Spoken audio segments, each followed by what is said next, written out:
Well, it was only a matter of time. How's everybody doing? My name is Anthony Brian Logan, and today we got to talk about the chief of the Wagner Mercenary group, Yevgeny Prigozhin, who has apparently been killed after his private plane was shot down in Russia. Now, this comes as no surprise to me. I am not in the least bit surprised.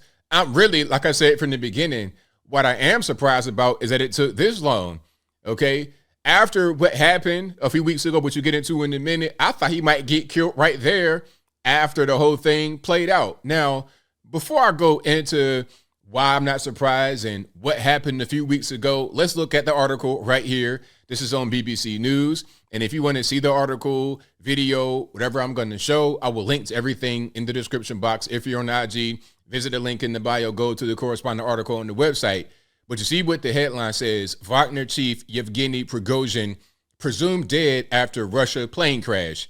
All right. Now, the reason why they say presumed dead and he might be dead is because he was listed as a passenger on the manifest. It's his plane and it got shot down. So it probably was shut down because he was on it. The intention was to kill him. Now, like I said, you have 10 total dead people. It's unfortunate, but hey, sometimes it's like that.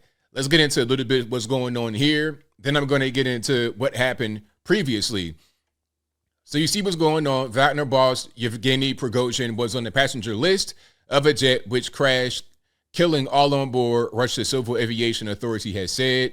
Earlier, Wagner-linked Telegram channel Gray Zone reported that the private plane, which belonged to 62-year-old, was shot down by air defenses. Gray Zone posted later on Wednesday that Prigozhin died as a result of actions of traitors of Russia. Very interesting. And you see what it says right here. Prigozhin led a failed mutiny against the Russian armed forces in June. Okay, now let's pause right there. Then we're going to come right back. We're going to get into a video from RT, which is what they call Russian state media. Now, here's what happened. Back in June, the Wagner group, led by Prigozhin, were trying to oust the Russia Ministry of Defense because they did not like the way that the war in Ukraine was going. And to give a little bit more context, Wagner group are mercenaries. They operate all over the world, including Africa. We'll get to them possibly a little bit later. But they were instrumental in taking parts of Ukraine. Now, Russia's military is separate from the Wagner group. Wagner, they get paid to do certain things that kind of operate at the behest of the Russian Federation, but are not necessarily part of the military, if that makes any sense.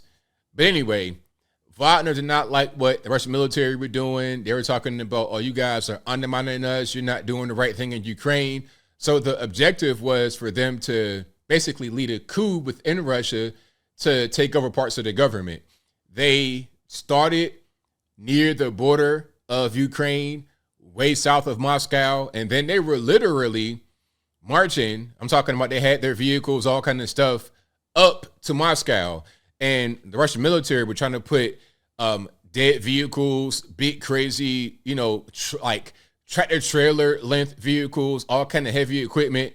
They were literally trying to block the roads to keep these guys from marching up. Now, it looked like there might be some kind of conflict between Wagner and the Russian military in Moscow. There may have been some skirmishes before that, but it looked like it might come to a head right there. I think they had to evacuate Vladimir Putin. It was all kind of stuff. Now, eventually, Belarus came through and brokered a peace deal between Wagner and the Russian military. Crisis was averted. There was all kind of videos of Wagner in the street, celebrating, shaking hands, all kind of stuff. And I'm not really sure what the thought process was.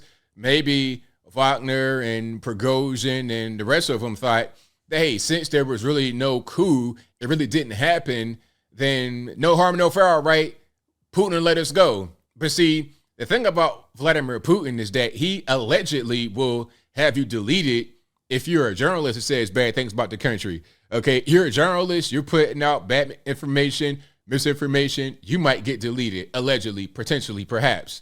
So if that's the case, if we know that's going on, then why, oh, why would a guy who was trying to lead a coup of the Russian government think that he's going to be able to survive? this was an obvious outcome. Now, before I go any further, let's go ahead and pop up the news clip. This is going to be in the description box if you want to see it and hear it for yourself. If you're on IG, visit the link in the bio, go to the corresponding article on the website. But without further ado, let's go ahead and roll it. That's claim citing the country's Federal Air Transport Agency.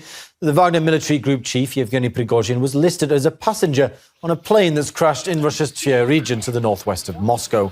A criminal case has been initiated over the incident, citing an article about violations of traffic safety. Emergency services say 10 people are on board, including 3 crew members and 7 passengers. At least 8 bodies have reportedly been recovered so far.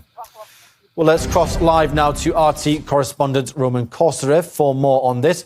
Roman, good evening to you again. Obviously, as we know, we just heard that Prigozhin was listed on the flight manifest. What more can you tell us about this crash? Let's pause right here. This is very interesting. Donetsk, isn't that like officially part of Ukraine still?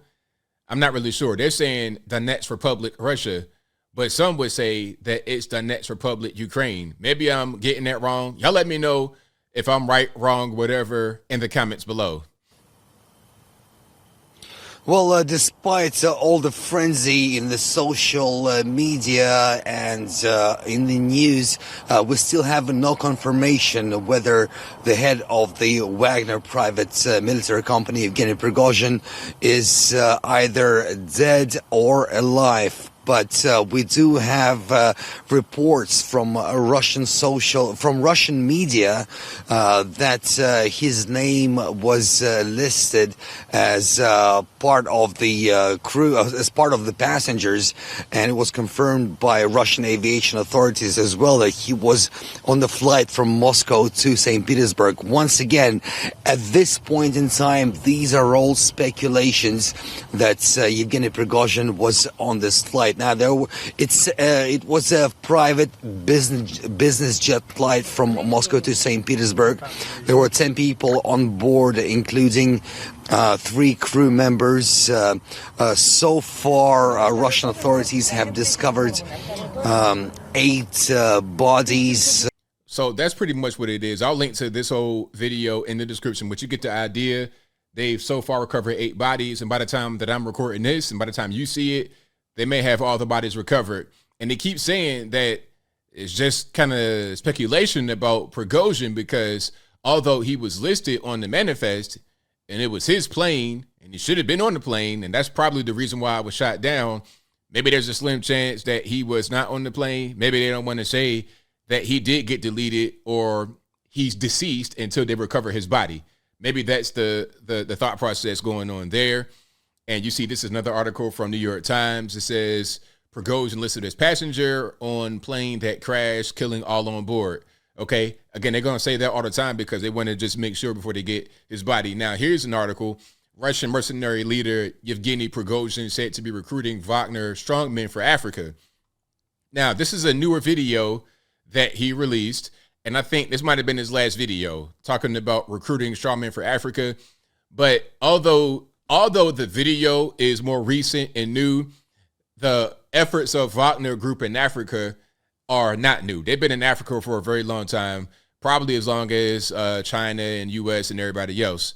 Well, not as far as, the U.S. being there for forever. I'm talking about just they've had a long presence in Africa, put it to you that way. They're not new to the region. All right. So that's that. That's pretty much all the news right now. Yevgeny Prigozhin is presumed to be dead, and they said specifically on the BBC article, if we can go back,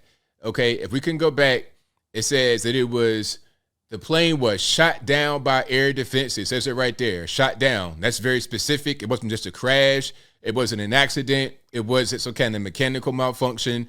The plane was allegedly shot down by air defenses in Russia, which, if you have a Russian plane getting shot down in Russia by air defenses, that probably was a hit. But as I close, I want to say this.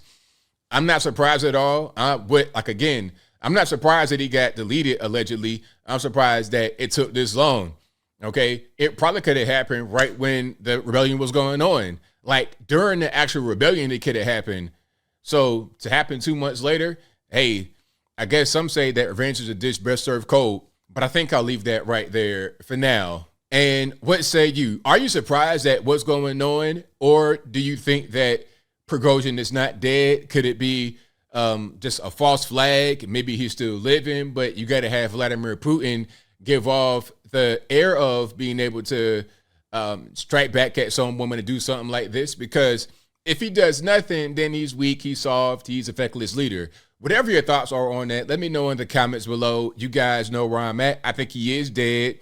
I think it was a hit straight from the Kremlin. It is what it is. Some are going to say it's barbaric, and that's fine. But imagine if someone in the United States really, like, they're talking about people. You got people that's been in solitary confinement for leading the so-called insurrection. All they did was take a police-guided tour of the Capitol. So imagine if you are taking arms against a nation, marching to D.C. and trying to remove people, trying to remove Secretary of Defense Alejandro or whoever it is, trying to take them out. Imagine what's going to happen to you. You're talking about big rocks, little rocks for the rest of your life. But whatever your thoughts are, please let me know in the comments below. And that's all I got to say for this video. If you like what you heard, please comment, rate, share, and subscribe. Peace.